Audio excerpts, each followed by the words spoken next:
I'm Harper Lane, 20 years old, and the quietest moment of my life happened in a place built for departures, not decisions. The airport lounge hummed with coffee machines and rolling suitcases when my father leaned close to my grandfather and said, "Just wait right here," tapping the arm of a gray chair by the window, his voice careful and calm, like nothing was out of order. I stood with my coat over my arm, watching the reflection of our family in the glass. 3 figures crisp and composed, and one older man tracing the edge of a photo frame with his thumb. Somewhere down the corridor, a gate number crackled over the speakers, and a family laughed at something only they could hear. And I thought about how sound travels, how some things reach you late and some never reach you at all.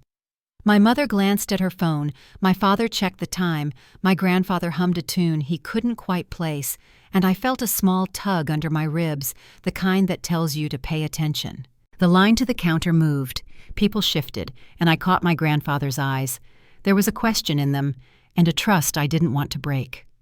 The lights were bright, the carpet smelled faintly like raincoats, and somewhere inside all that ordinary noise, the shape of our family changed. By the time the announcement for boarding began, I understood that the next step I took would decide more than where I traveled that day. I exhaled, laced my fingers through my grandfather's, and listened for what mattered more than the voices in the speakers. Before I go any further, tell me where you're listening from in the comments, and if you've ever had to stand your ground for someone you love, tap like and subscribe so this story finds more people who might need it. I grew up in Lincoln, Nebraska, in a house where the yard lines were straight and the curtains closed at the same time every night. My father, Dr. Martin Lane, ran a cardiac unit with precision, and that same order lived in our home right down to the shoes by the door. My mother, Vanessa, knew every fundraiser theme and how many place settings would fit on a 12-foot table. And she taught me there were 2 kinds of quiet, the peaceful kind and the kind that asks you not to make trouble. I learned early how to meet a room without taking up much space. Good grades even temper hair tucked behind one ear. Yet the person I looked for when I needed to breathe was my grandfather Tom, who smelled like cedar shavings and coffee and kept a stack of worn paperbacks on the porch by his chair. On Sunday afternoons when my parents attended events, he'd take my hand and we'd walk to the park, feed ducks with stale bread. He refused to waste and read a chapter from whatever book we carried. His voice steady, even when the wind pressed hard against the pages. He called me Harps because I hummed when I focused, and he never asked me to stop. He said a home should have a little music in it. As the years folded over, the contrast between our house and the rest of my life settled in more clearly. We lived comfortable, and I was grateful. But my world stayed measured and practical, while my grandfather's corner of it made space for simple things. Sunset light through elm leaves, the sound of rain on the garage roof. A good story told all the way to the end. When I turned 16, small slips crept into his stories. Names leaning into other names, afternoons misplaced inside mornings, and a winter day when he stepped outside with the watering can and stood in slippers on frozen concrete, looking toward a garden that wasn't there. The diagnosis arrived without fanfare, early Alzheimer's, and the house adjusted itself around that fact, doors closing, longer conversations moving without him. My parents choosing efficiency, where emotion felt uncertain. I took the seat beside him in the evenings, reading aloud while the kettle sang. He would follow for a page, sometimes a paragraph, and then drift, catching a word that reminded him of the boys he taught in shop class, or the road trip he once took with my grandmother to see the ocean. He didn't always remember the plot, but he remembered how it felt to listen. The rhythm of care grew up around us. I kept small notes on his nightstand: oatmeal this morning. Ruth called at 2, we'll walk after lunch, and he'd run his finger under each line, nodding like it was a map he could trust. My parents preferred tidy counters and empty surfaces. I preferred a table with room for a teacup and the day's newspaper folded open to the crossword, even if we never finished it. At school I studied, came home and learned a new kind of patience, counting out pills, labeling drawers, breaking toast into small triangles, the way he liked, knowing the goal wasn't to win, but to keep him oriented inside a world that changed a little every hour. On good days, he'd tap the table with his forefinger, keeping time with a song only he could hear. On hard days, he'd grip the arms of his chair and ask if the night would be long. We didn't solve anything. We made it bearable, and that felt like its own kind of work. The season that followed my high school graduation brought more adjustments. My father's tone sharpened when sentences looped.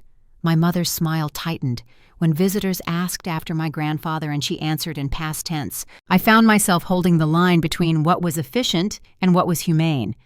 Small choices, like bringing the radio to the porch because jazz settled him, or leaving the porch light glowing longer so he didn't feel the dark arrive all at once.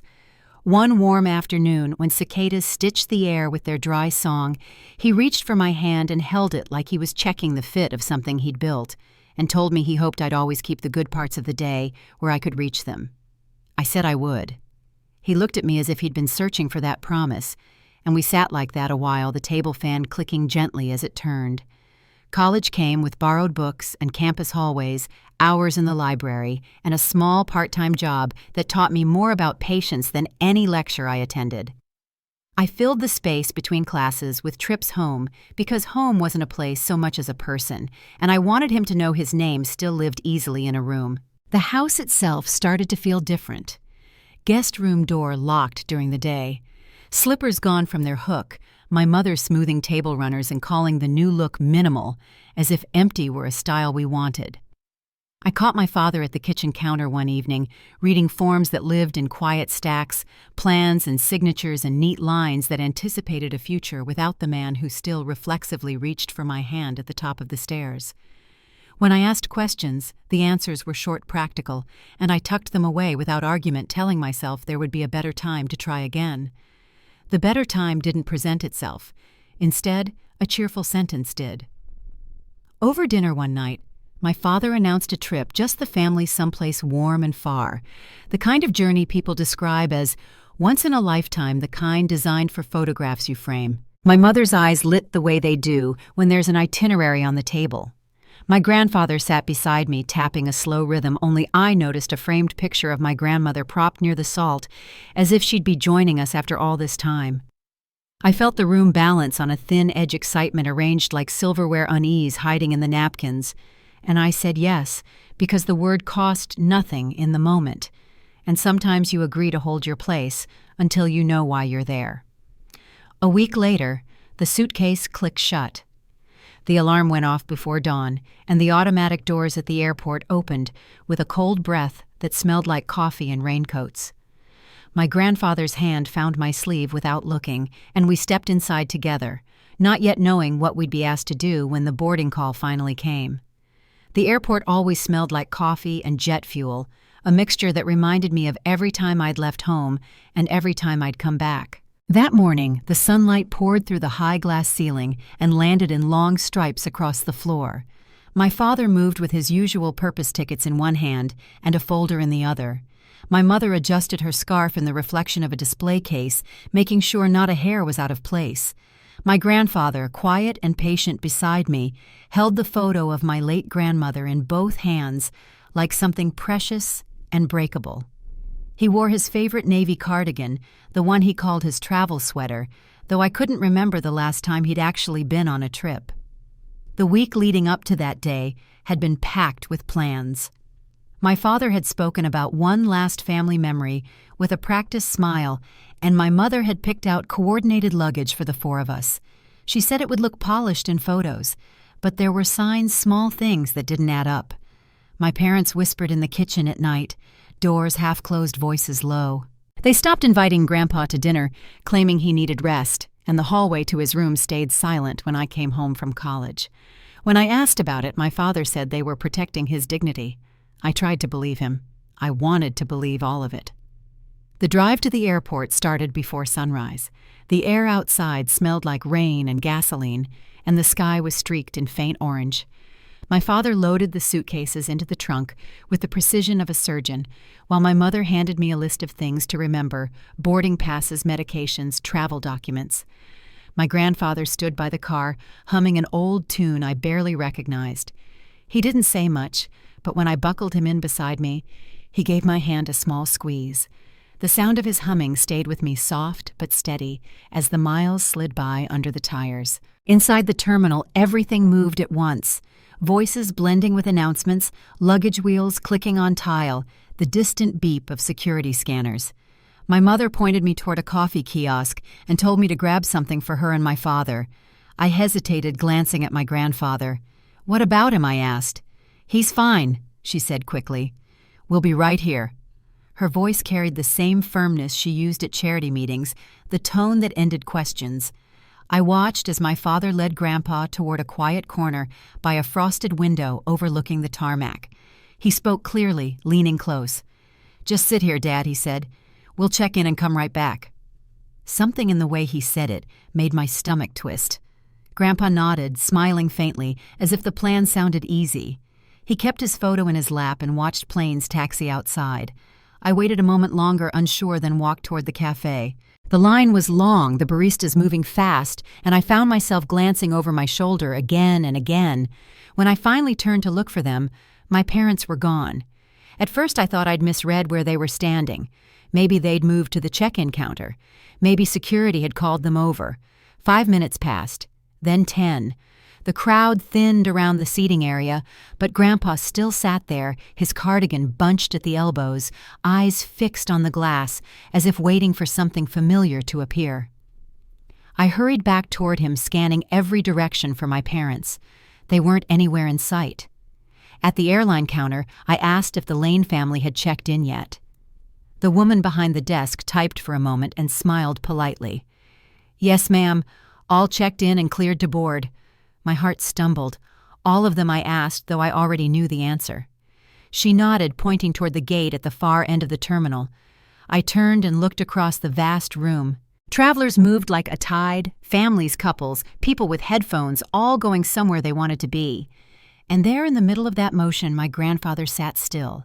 His shoulders sagged, his hand tracing the frame of the photo, waiting for a promise that had already been broken. My feet started moving before my mind caught up. I pushed through the crowd, my pulse loud in my ears. When I reached him, I knelt down, breathing hard. "Grandpa," I said, "it's me. It's Harper." His eyes blinked in slow confusion. "Rose," he asked, his voice thin and uncertain. "No, Grandpa. It's me. You're okay. I'm here." I took his hands. They were cold and felt the tremor in them. He looked around again, lost. "Where did your father go?" "He said he'd be right back." The words lodged in my throat. "You're supposed to stay with me," I whispered. He frowned, his forehead creasing like he was trying to remember a rule he'd forgotten. I stood, helping him to his feet. "We're leaving," I said softly. "We're going somewhere safe." Behind us, I heard the sharp click of my mother's heels. "Harper," she called out, her voice slicing through the noise. I turned to see her rushing toward us, phone still in hand, my father close behind, his expression unreadable. "What are you doing?" she demanded. "We were coming back." The lie fell flat. I held Grandpa's arm tighter. "You weren't," I said. Her mouth trembled, but she quickly straightened. "He needs professional care. You don't understand what you're taking on." My father's voice cut in, calm but cold. "You're making a scene. Think about how this looks." "How it looks," I repeated. The words came out quieter than I expected. "He's your father." My mother opened her mouth, but nothing came out. My father's jaw tightened, and for a second no one spoke. The noise of the terminal pressed in around us. Voices, luggage wheels, a distant announcement about boarding gates, and I realized that every sound in that place was built for moving on. I turned back toward the exit, guiding Grandpa forward. "Harper," my father said sharply, "if you walk away now." But I already had.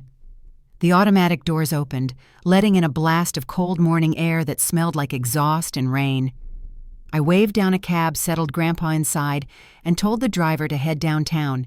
He was silent for most of the ride, his hand resting in mine. When he finally spoke, his voice was soft. "Where are we going?" I looked out the window at the gray city blurring past. "To someone who won't forget you," I said. At the bus station, I scrolled through my phone until I found the number I'd saved months ago. My great-aunt Ruth in Kansas, my grandfather's younger sister. She had called me once when I was still in high school, worried about how little she heard from us. If anything ever happens to Tom, she'd said you call me no matter what. I never thought I'd need to, but when she answered, I barely got the words out before she said, "Tell me where you are. I'll be waiting." I bought 2 tickets for the first bus heading west. The station was nearly empty. I helped Grandpa into a seat, wrapped my scarf around his neck, and watched as his eyes fluttered closed. The hum of the engine filled the silence between us. As the bus pulled onto the highway, I realized this was the first time in years I was leaving home without my parents' permission. The landscape outside shifted from concrete to open fields, and with every mile the tension in my chest began to ease. The sky changed color as the morning turned to noon. Grandpa stirred beside me and smiled faintly, though I wasn't sure he knew where we were. I rested my head against the window and let the rhythm of the road steady me. For the first time in a long while, I didn't feel like I was running from something. I was moving toward it. When the bus slowed into the small station in Holton, Kansas, the air was crisp and quiet. A woman stood on the platform holding a cardboard sign that read, "Tom plus Harper." Her silver hair was tied back, her denim jacket worn at the elbows. She dropped the sign as soon as she saw us and ran forward. "Oh, Tommy," she said, her voice breaking. Grandpa blinked, then smiled. "Ruthie," he said softly. She nodded, tears in her eyes. "Still remember that, huh?" We followed her down a narrow 2-lane road lined with fields that stretched to the horizon. Her house sat at the edge of town, small and white, with a wide porch that looked like it had seen every kind of weather. She helped Grandpa inside, settled him in a chair near the window, and handed me a mug of tea. "You did right," she said quietly. "You hear me? You did right." That night, while Grandpa slept under a quilt Ruth had stitched years ago, I sat on the porch and listened to the crickets. The air felt lighter here, softer somehow. I didn't know what would happen next or how long we could stay, but for the first time I wasn't afraid of not knowing. Somewhere inside I could still hear the echo of my father's voice at the airport, telling me to think about how it looked. Maybe I finally was, but through my own eyes, not his. I glanced through the window at my grandfather's sleeping shape, and a quiet certainty settled in. Whatever came next, we wouldn't be invisible again. The first morning in Ruth's house came with the sound of birds instead of alarms. Sunlight fell through lace curtains onto the small table where 2 mugs of coffee waited, one darker than the other. Ruth moved quietly around the kitchen, her steps familiar to the old wooden floor. Grandpa sat by the window, wrapped in a quilt that looked hand-stitched, staring out at the rows of winter grass. When he saw me, he smiled faintly, the kind of smile that flickered in and out like a candle in a breeze. Ruth set a plate of eggs and toast in front of him. He always liked his eggs soft, she said. Never could stand them fried hard. Grandpa nodded as if remembering the rule himself. He picked up the fork slowly, his hand trembling a little, but managed a bite. "Still warm," he murmured, surprised, and Ruth smiled without answering. I sat down across from them, my own plate untouched, trying to memorize the scene. It had been a long time since breakfast in our family felt like kindness. That day passed quietly. We walked around the block when the weather cleared, Ruth on one side of Grandpa, me on the other. The air smelled like wet soil and wood smoke. Grandpa pointed toward a red barn in the distance and asked if it was ours. "Not yet," Ruth said, steady but soft, and he laughed like it was a good joke. When we got back to the porch, I helped him out of his coat and saw how his fingers moved to the rhythm of some old tune I couldn't place. Ruth noticed too. "He still hums when he's thinking," she said. "That hasn't changed." The days fell into a rhythm of their own. Mornings were slow with oatmeal and sunlight spilling across the table. Afternoons meant small chores, folding laundry, grocery trips, reading to Grandpa from the same books he once read to me. He didn't always follow the story, but sometimes for a page or two his eyes would sharpen. Once during Charlotte's Web, he stopped me mid-sentence and said, "Your grandmother cried every time the spider died." Then he smiled that old familiar grin and added, "I pretended not to notice." At night, when the house quieted, I started writing things down. Not for anyone else, just lists. Notes, bits of dialogue, the way the sunlight fell across Grandpa's hands, the songs he hummed. I realized I wasn't only trying to remember him, I was trying to remember us. In the house where I grew up, we measured time in schedules and achievements. Here it felt different. Time stretched and softened, letting small things matter again. By early spring, I'd started helping Ruth with errands. She still drove an old Ford truck that rattled when it idled, and she refused to trade it in. "It's been through too much to quit now," she said. We'd go to the farmer's market on Saturdays, and everyone seemed to know her name. They'd ask about Tommy, and she'd answer without hesitation. "He's here, he's home." I noticed how gently people responded. No pity, just warmth. In that small town, being known wasn't about gossip. It was about belonging. Back at the house, I kept studying whenever I could. My college classes had moved online, and I found myself drawn to a new field, geriatric nursing. It wasn't something I planned, it just made sense. After months of caring for Grandpa, I wanted to understand how to do it better. One evening, I told Ruth I was thinking about enrolling in a local program at the community college. She didn't look surprised. "You've already been doing the work," she said, handing me a plate of cornbread. "Might as well have a certificate to show for it." The next few weeks blurred into a gentle pattern of caregiving and studying.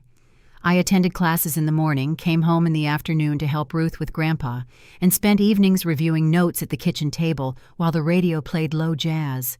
Sometimes Grandpa would wander in, look at my textbooks, and say, "All those words, Harps. Make sure they don't steal your stories." I always promised they wouldn't. Then one afternoon I was wheeling him into the backyard when he suddenly stopped humming. He looked at the sky, eyes brighter than they'd been in weeks. "You're doing good," he said quietly. "Real good." His voice had weight to it, like something practiced and true. I knelt beside him. "You think so?" He nodded once, his hand finding mine. "You stayed." That evening I printed a photo we'd taken the day we arrived, the one of him wrapped in my scarf, smiling faintly in the sunlight. I placed it beside my bed.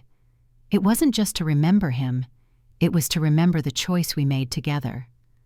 As the seasons shifted, Grandpa's awareness came and went like the tide. Some days he called me by my mother's name. Other days he thought we were still in Alabama, tending a garden that only existed in his mind. But there were still moments of clarity, small flashes that lit up the fog. One morning when I brought him his tea, he looked up suddenly and said, "You used to hum to the ducks." I froze, then laughed softly. "You remember that?" He nodded. "You were off-key, but it made them stay longer." Those moments kept me steady, even as the hard days multiplied. There were nights when he didn't sleep, pacing the hallway, convinced he had to find his classroom. Ruth and I took turns staying up with him, guiding him gently back to bed. He taught woodshop for 30 years, she reminded me. Sometimes the mind goes where the heart worked hardest. One night after we finally settled him down, Ruth sat across from me at the kitchen table. The clock ticked softly. I used to think forgetting was the worst thing she said, but I've come to believe it's harder on the ones who remember. She reached across the table and covered my hand. "You're carrying both of you now. Don't let it crush you." I didn't answer right away. The window reflected our faces, hers lined and steady, mine still uncertain. The house was quiet, except for the hum of the old refrigerator. I realized she was right. Love didn't end when memory did. It just changed form. When spring deepened into summer, I finished my coursework and began a clinical rotation at the nearby memory care unit. The first day I was nervous, but the smell of antiseptic and the sound of soft radio music in the background felt strangely familiar. The residents' faces reminded me of Grandpa, the same flickers of recognition, the same gentle confusion. I read to them during activity hour, and sometimes one of them would hum along when I played old jazz on the portable radio. One woman named Edie called me her daughter every time I walked in. I never corrected her. Instead, I'd hold her hand and listen to her stories about her wedding day in 1953, told word for word the same way each time. I began to understand that even when the mind let go, the heart kept its rhythm. Each evening when I came home, Grandpa would be in his chair by the window. I'd tell him about my day, the patients, the songs we played, the smiles that stayed a few seconds too long. Sometimes he'd listen, other times he'd drift. But one thing never changed when I reached for his hand. He always reached back. One afternoon, Ruth found me sorting laundry and said, "You know he always said you were the one who paid attention." She paused, folding a towel. "You still are." I didn't know what to say, so I just nodded and kept folding. That night, as I turned off the lights and checked on Grandpa, he was already asleep, breathing slow and even. The radio played softly in the background, a low trumpet, a familiar melody. I stood there a while watching the rise and fall of his chest. For the first time since the airport, I felt something close to peace. Outside, the summer wind rustled through the trees, and the porch light flickered once before steadying. I knew we couldn't hold on to this forever. The days ahead would bring their own kind of letting go.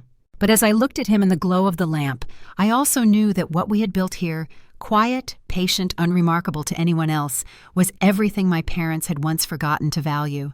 I turned off the radio and whispered goodnight, my voice barely louder than the hum of the room.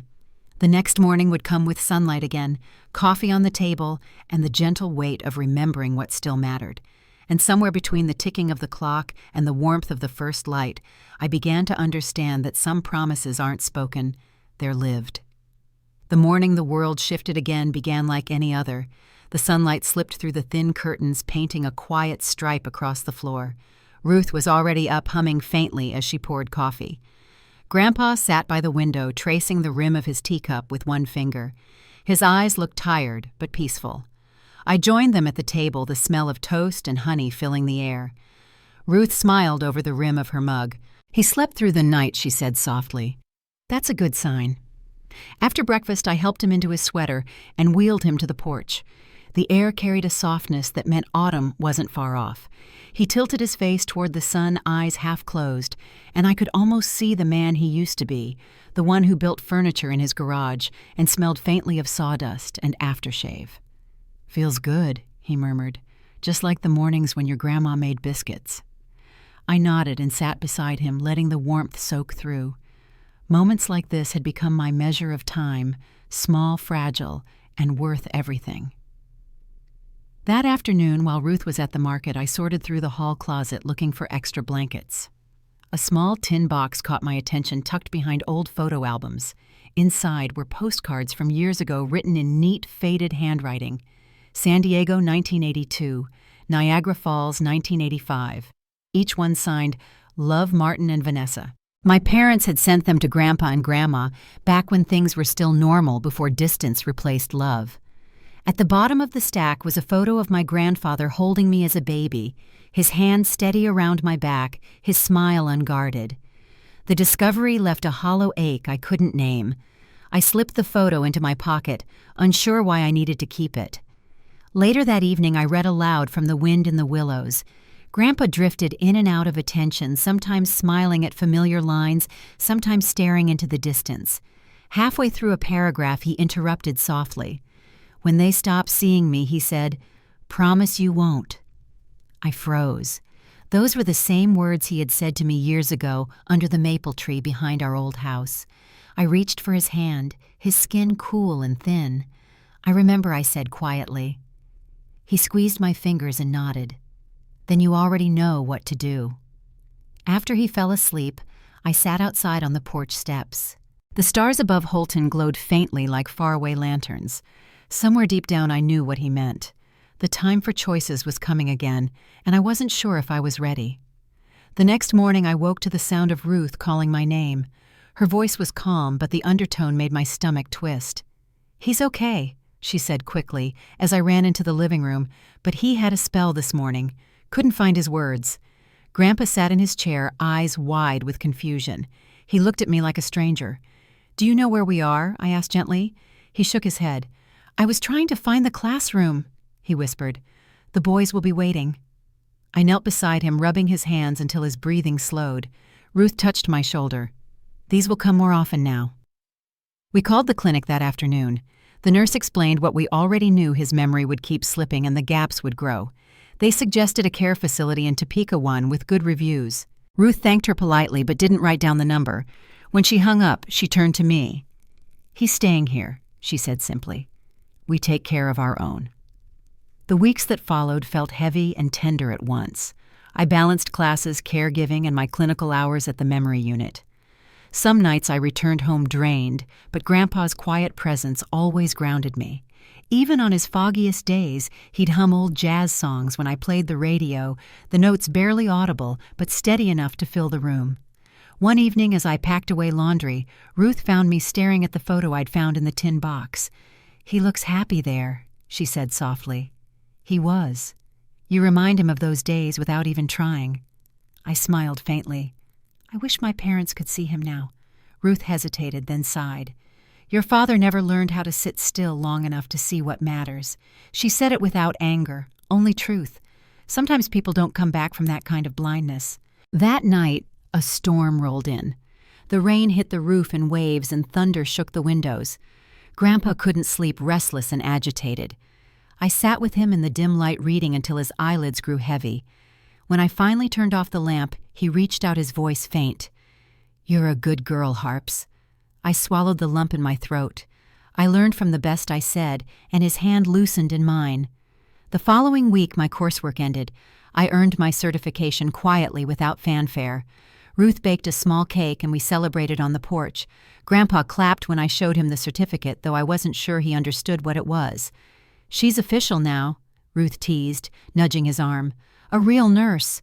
Grandpa laughed softly, eyes glinting for a moment.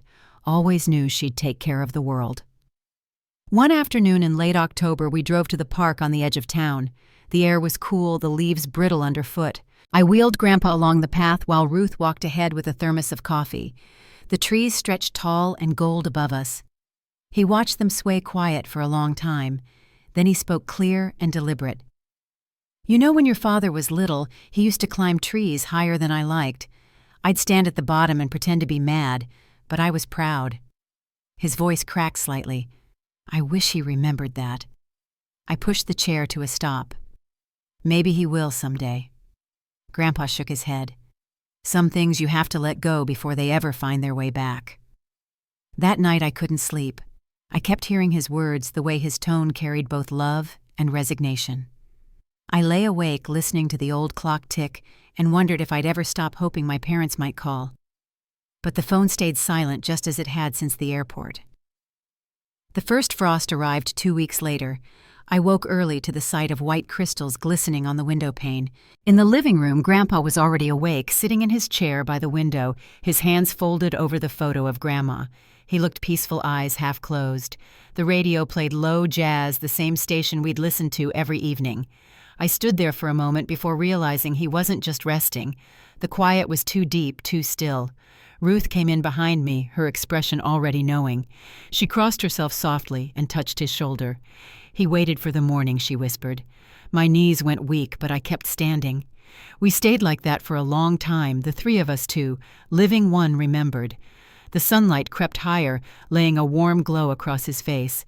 He looked content, as if he had simply stepped back into a dream he'd been missing. We buried him under the oak tree behind the house that weekend. The ceremony was small, just Ruth, a few kind neighbors, and me. I read a passage from The Secret Garden, his favorite story, and placed the photo of him and Grandma beside the wooden marker Ruth carved herself. There were no speeches, no grand farewells, just quiet, the kind he would have wanted. That evening, the house felt different. The air still held his presence, faint and steady, like the scent of old wood. I brewed tea and sat on the porch with Ruth. Neither of us spoke for a long time. When she finally did, her voice was low. "He's free now," she said. "But you, Harper, you've still got something left to do."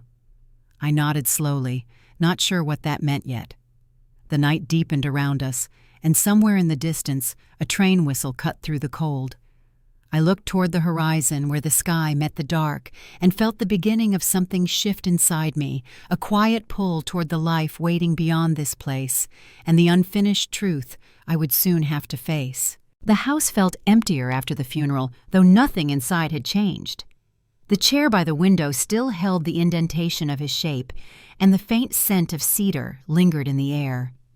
Ruth moved quietly through the rooms, washing dishes that weren't dirty, straightening picture frames that didn't need fixing. Grief made her restless, and silence filled the gaps she didn't know how to speak through. I kept busy with the small things, folding laundry watering plants, writing thank you notes to neighbors who brought casseroles. Still, each time I passed the porch, I found myself glancing toward the oak tree, half expecting to see him there, waiting. 3 days after the burial, Ruth handed me an envelope. "He meant for you to have this," she said. The handwriting on the front was unmistakably his uneven, careful, but determined. Inside was a short note written in pencil.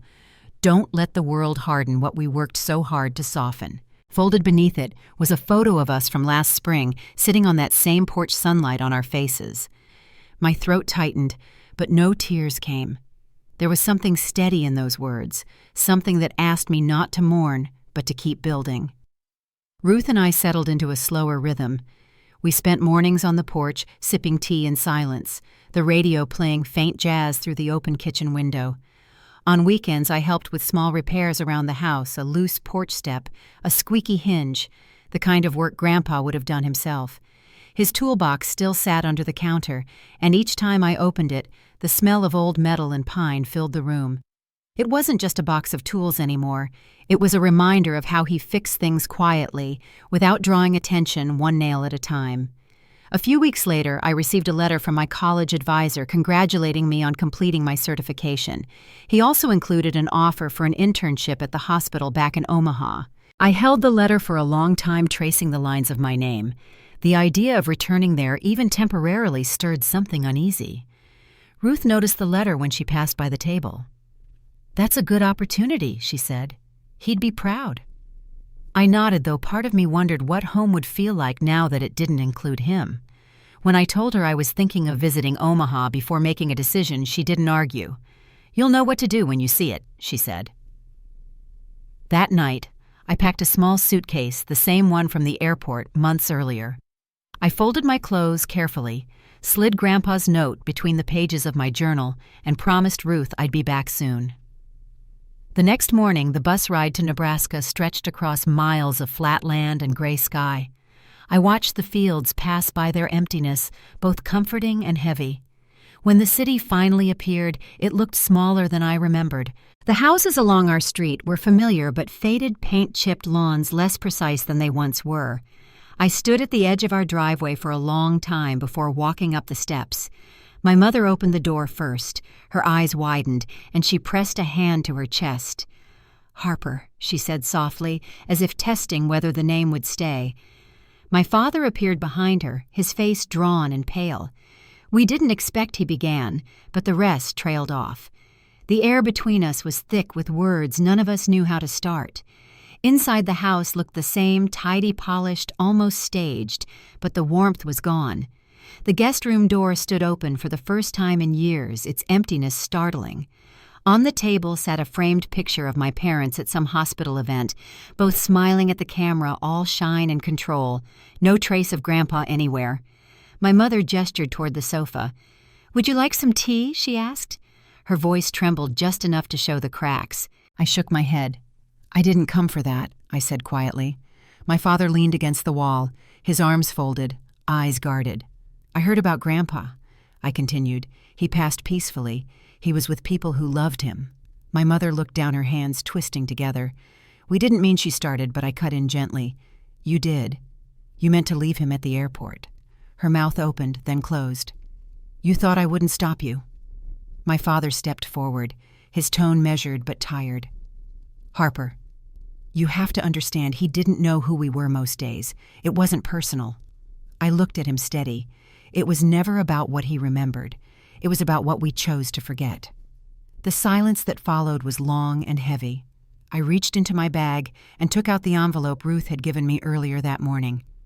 Inside was Grandpa's revised will, a copy of his pension papers, and a letter written in his final weeks. I handed it to my father. "He left this for me," I said. "And for you to read." My father unfolded the paper slowly. My mother leaned in as his eyes moved down the page.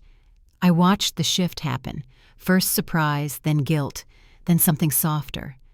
The letter was brief, written in the same careful handwriting, to Harper, who stayed when it mattered. "My love and trust belong with you. To Martin and Vanessa, I hope someday you learn that care means more than control." My mother pressed a hand to her mouth, tears filling her eyes. My father's expression hardened, then faltered. He changed everything without telling us. He muttered. "He made his choice," I said quietly. And so did I. I stood ready to leave. My mother reached out and caught my wrist. "Harper." She whispered, her voice small. "Will you come home?" I met her eyes and saw the emptiness behind them, the kind that comes when control no longer has something to hold on to. "I am home," I said softly, "in Kansas, with people who remember me before I had to earn it." They didn't follow me out. The door closed behind me with a soft click. The sky outside had turned to muted gold clouds rolling low over the rooftops. I walked down the driveway, the sound of my shoes on the pavement steady and sure. When I reached the corner, I turned once more toward the house. The curtains were drawn, and the porch light flickered weakly against the fading day. Back on the bus, I opened my journal and slipped Grandpa's note between the pages again. The hum of the engine filled the silence, and I watched the city fade into fields. Somewhere out there, beyond the horizon, Ruth would be setting the table for supper, leaving an extra chair out of habit. By the time I arrived back in Holton, the air had cooled and the porch light glowed through the front window. Ruth met me at the door, her expression calm but knowing. "You went," she said. I nodded, and I handed her the empty envelope. I said what needed saying. She placed her hand over mine. "Then it's done." That night I sat on the porch with a cup of tea, the stars scattered bright above. The house behind me was quiet except for the creak of old wood and the steady tick of the clock inside. For the first time, I didn't feel torn between two places. I'd left one behind, but I hadn't lost anything worth keeping. The wind carried the faintest hint of sawdust and cedar, and I smiled knowing it wasn't really the wind at all. It was memory gentle, unbroken, and still here. I looked out across the field and thought of the note tucked inside my journal. The world had hardened in many ways, but I hadn't. That was the promise I'd made, and I intended to keep it. In the distance, a train whistle echoed faintly, carrying through the night air. I took a deep breath and whispered the words he'd left me with, as if saying them out loud could make them true again. Tomorrow would bring work and study and new faces to care for. But tonight, under the Kansas stars, I finally let the past settle where it belonged. And for the first time since the airport, I felt whole. The weeks after I returned from Omaha felt like a long exhale after holding my breath too long. The house in Holton settled back into its quiet rhythm. Ruth and I spent our mornings tending the small garden behind the porch, trimming back the frost-burned leaves that had survived winter's edge. The air was cool, sharp enough to make your lungs sting, but it carried the kind of stillness that made you feel safe again. For the first time in months, I could sit in the sunlight without thinking about what I'd left undone. I started my new job at the local clinic 2 weeks later. The building was small, a single hallway lined with pastel-painted doors and the faint hum of fluorescent lights. My supervisor, Evelyn Pierce, a nurse in her 50s with kind eyes and a no-nonsense tone, showed me the ropes. Most days, she said, it's not about medicine, it's about patience. She was right. The patients who came in weren't looking for miracles. They just needed to be seen to be heard. In the afternoons, I helped organize the new memory care outreach program the clinic was launching. The idea was simple: create connections between the elderly and local volunteers. Ruth offered to host a small gathering at the house to get it started. When I told her it might be too much work, she waved me off. "Your grandpa built this porch for company," she said. "Seems right to fill it again." That Saturday, the yard filled with neighbors and a few families from the church. Folding chairs lined the porch, and the smell of coffee and cornbread drifted through the air. People shared stories about caring for their parents or grandparents, about how hard it was, and how much harder it got when no one wanted to talk about it. I listened more than I spoke, but when they asked how I got involved, I told them the truth, that it started with one man who deserved better than being left behind. The crowd went quiet for a moment, then someone murmured, "You did right by him." It wasn't praise so much as understanding, and that felt like enough. After that, the group met every 2 weeks. We called it the Porch Circle. Word spread faster than we expected. Some came to volunteer, others to learn how to navigate their own family's struggles. Ruth said my grandfather would have loved it, the laughter, the small talk, the smell of freshly baked bread. He always said conversation was just another way of building something, she told me one evening as we washed dishes. Life in Holton found its steady heartbeat again. I worked mornings at the clinic, spent afternoons helping neighbors, and evenings reading or studying. On weekends, Ruth and I took long drives through the back roads, the Kansas fields stretching out in gold and green. She told stories about her and Grandpa growing up, how he once built her a treehouse and nearly fell out of it trying to hang a sign that said, "No boys allowed." We laughed until our eyes watered, and it struck me how grief sometimes hides inside joy without canceling it out. One day, while sorting through old paperwork for the porch circle, I found a sealed envelope tucked inside one of Grandpa's tool catalogs. The postmark was dated nearly a year before he passed. My father's handwriting covered the front. I hesitated before opening it, half afraid of what might be inside. The letter was brief, a formal request from my father to transfer power of attorney to him. At the bottom, Grandpa's shaky signature was crossed out the line, rewritten in Ruth's firm hand, "Revoked," signed and witnessed. There was no anger in the ink, just a boundary drawn cleanly across the past. I folded it carefully and placed it in my journal next to the note Grandpa had written me. That night, Ruth found me sitting on the porch, the letter still open on my lap. She looked at it once and nodded.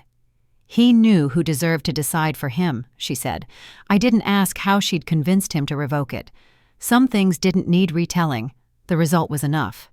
As winter turned to spring, I received a call from Evelyn at the clinic. "You've got a knack for this work," she said. "There's a full-time position opening next month, and I'd like you to take it." I accepted before she finished the sentence.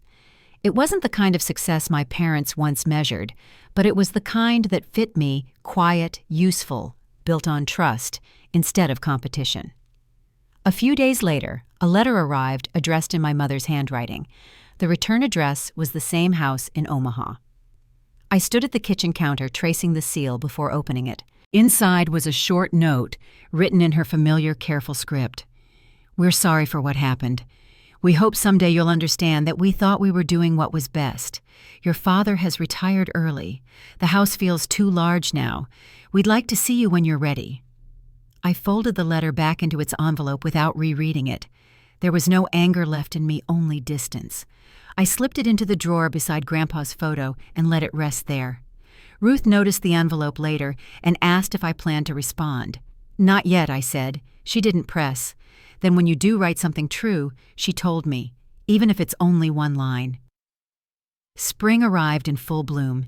The garden behind the porch filled with daffodils and wild thyme, and the air carried the hum of bees and the sound of kids playing down the street. The porch circle grew larger with volunteers, helping plant a community garden for seniors at the clinic. Evelyn dropped by one Saturday to thank us and brought a plaque engraved with Grandpa's name. "In honor of Thomas Lane, who taught others to stay."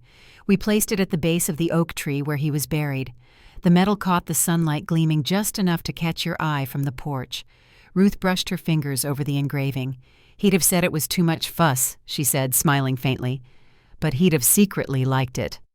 That evening, as the sun sank low, I sat on the porch steps with a notebook in my lap. The pages were filled with fragments, notes about patience recipes. Ruth taught me names of volunteers, things Grandpa once said. I wrote one more line at the bottom of the page. "We kept the porch full just like you wanted." Later that night, a storm rolled in. Rain swept across the yard, tapping against the windows in quick rhythm. The smell of wet earth filled the house. Ruth called from the hallway, "Close your window before the wind takes your papers." I gathered my notes and smiled, realizing I wasn't protecting paper so much as keeping memories from scattering. When the storm passed, the world outside felt washed clean. The oak tree glistened with droplets under the porch light, the plaque shining faintly beneath it. I thought about how far we'd come from that airport terminal, the confusion, the anger, the fear, and how something as small as staying had changed everything. Ruth joined me on the porch, a shawl draped over her shoulders. "He'd be proud," she said softly. I didn't answer right away. The air smelled like cedar, again faint but unmistakable. I looked toward the tree, the rain still dripping from its branches, and whispered, "I know." The night settled around us calm and wide. The road beyond the field shimmered with puddles catching bits of starlight. Somewhere a train horn sounded far in the distance, low and steady. I knew there were more choices ahead, letters to answer, work to keep building, but for that moment everything felt balanced. Ruth reached for my hand, her fingers warm against mine. "Tomorrow's Sunday," she said. "We'll bake a pie." He liked Sundays. I nodded, watching the steam rise from our mugs as the world quieted again. The house behind us creaked softly content, and I realized how much peace can grow from places once broken. Somewhere between the rustle of the wind and the ticking clock inside, I felt the promise he'd left me settle, like a steady heartbeat, not to let the world harden what he helped soften. I knew then that I hadn't, and I didn't plan to start. The months after the plaque was placed beneath the oak tree felt like a season of quiet rebuilding. The mornings came early and soft sunlight spilling across the porch, while the smell of coffee filled the house. Ruth started rising before me again, humming faintly as she fed the stray cat that had adopted our yard. I'd wake to the clink of dishes and the steady rhythm of her moving through the kitchen, a sound that made the house feel whole. My days settled into an easy pattern work at the clinic volunteer hours with the porch circle and long evening walks down the 2-lane road that curved behind our fields. The program kept growing faster than any of us expected. Word had spread to nearby towns, and soon we had volunteers driving from Topeka and Manhattan to help organize new outreach groups. The clinic turned one of its old storage rooms into a shared workspace, painting the walls a pale green that felt hopeful. Evelyn asked if I'd consider leading the project officially. "You already do," she said when I hesitated. "Might as well have your name on the paperwork." It was the kind of offer my parents would have framed as an obligation, but here it felt like trust. I said yes. Most afternoons, I'd drive out to visit the older residents we'd matched with volunteers. Some just needed groceries or mail delivered, others wanted company. One of them, Margaret Dean, a retired librarian with a quick wit and a fondness for peppermint tea, started calling me her Friday girl. We'd sit by her window and listen to the radio while she told stories about the years she spent cataloging books no one read anymore. The best stories, she said once, aren't always the ones on display. Sometimes they're tucked away waiting for someone to notice. I thought about that all the way home. One evening when I returned to the house, Ruth was sitting on the porch reading one of Grandpa's old woodworking magazines. She handed it to me and tapped the page. "Look at this," she said. It was a small article from years back, an interview he'd done for a local paper about teaching shop class. At the bottom, he'd been quoted saying, "If you want to build something that lasts, you've got to start by caring enough to measure twice." Ruth smiled. He wasn't just talking about wood. I traced the words with my thumb and nodded. She was right. Late that summer, Evelyn asked if I'd speak at the clinic's community event about our memory care outreach. The thought of standing behind a microphone made my stomach tighten, but Ruth encouraged me. "You don't have to be perfect," she said. "You just have to be honest." So I wrote my notes on index cards and practiced at night when the house was quiet. The day of the event was warm, the kind of August heat that makes everything shimmer. People from all over town came, families, caregivers, students. The clinic's small conference room was packed. When it was my turn, I walked to the front, palms damp, heart racing. I talked about Grandpa, about what it meant to sit beside someone who was forgetting the world, but still remembered kindness. I talked about how care isn't measured in grand gestures, but in staying when it would be easier to leave. When I finished, the room was silent for a moment before the applause began. Evelyn squeezed my shoulder. That she said softly was the truth people needed to hear. A few days later, an envelope arrived at the clinic with no return address. Inside was a folded note in my mother's handwriting. It was only a few lines long. "We saw the article about your work. We're proud of you. Take care of yourself." There was no apology, this time no request to reconnect, just words that didn't demand anything in return. I read them twice, then set the letter aside. It didn't hurt. It didn't heal. It simply was. As the leaves began to turn, the porch circle decided to host a harvest gathering, a thank you event for the volunteers and seniors. Ruth cooked for 2 days straight, filling the house with the smell of cinnamon and roasted apples. I made copies of Grandpa's cornbread recipe and set them on each table as small keepsakes. People brought pies, casseroles, and old photographs to share. Laughter spilled across the yard, mingling with the sound of guitars from a local high school band. Near the end of the evening, Evelyn pulled me aside and nodded toward a small group standing by the gate. My parents were there. My breath caught, but Evelyn's expression stayed gentle. They asked if they could stop by, she said. It's your call. For a long moment, I stayed where I was, watching them. My father looked smaller somehow, his shoulders rounded instead of squared. My mother clutched a small envelope in her hand. Ruth noticed them too and came to stand beside me. Whatever you do, she said quietly, do it for peace, not for proof. I walked over slowly. My mother was the first to speak. Harper, she said, her voice soft, uncertain. We didn't want to intrude. We just wanted to see what you've done here. My father nodded, his eyes scanning the crowd, the tables, the old oak tree glowing under string lights. It's beautiful, he said quietly. I thanked them, unsure of what else to say. My mother held out the envelope. It's just a letter, she said, no expectations. I took it and slipped it into my pocket. For a moment, none of us spoke.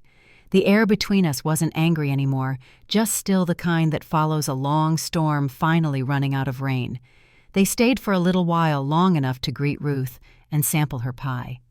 My mother laughed softly when she recognized the recipe as one my grandmother used to make. When they left, she hugged me lightly, almost cautious. My father shook my hand, his grip firm, but brief. As they walked away down the gravel path, the sound of their footsteps faded into the music and chatter around us. Ruth touched my arm. That was enough, she said. No more, no less. Later that night, after the guests were gone and the lights were off, I sat on the porch with the unopened envelope in my lap. The air was cool, carrying the faint scent of apple pie and wood smoke. When I finally opened it, I found a short note and a photograph. The note read, "We can't change what we did, but we see you now. Thank you for taking care of him when we didn't know how." The photo was of Grandpa Younger standing beside my father at the lake, both laughing with fishing poles in hand. I folded the note and placed it beside Grandpa's letter in my journal. The pages felt heavier now, filled with endings and beginnings that finally made sense. I didn't forgive them outright, but I didn't need to. The ache had softened into something quieter, something human. As the night deepened, the stars stretched wide across the Kansas sky. I leaned back in the old porch chair, listening to the crickets hum. The oak tree swayed gently, the plaque at its base catching the moonlight. Somewhere in the dark, I could almost hear Grandpa's voice, calm and certain, saying what he always did when something hard finally settled. That'll hold. I smiled, closing my eyes against the cool night air. For the first time, peace didn't feel like a finish line, it felt like home. And as the wind moved through the trees, I knew the story wasn't ending. It was just finding its quiet place to rest before whatever came next. The weeks after the harvest gathering unfolded gently, like pages turning in a book that finally knew how it wanted to end.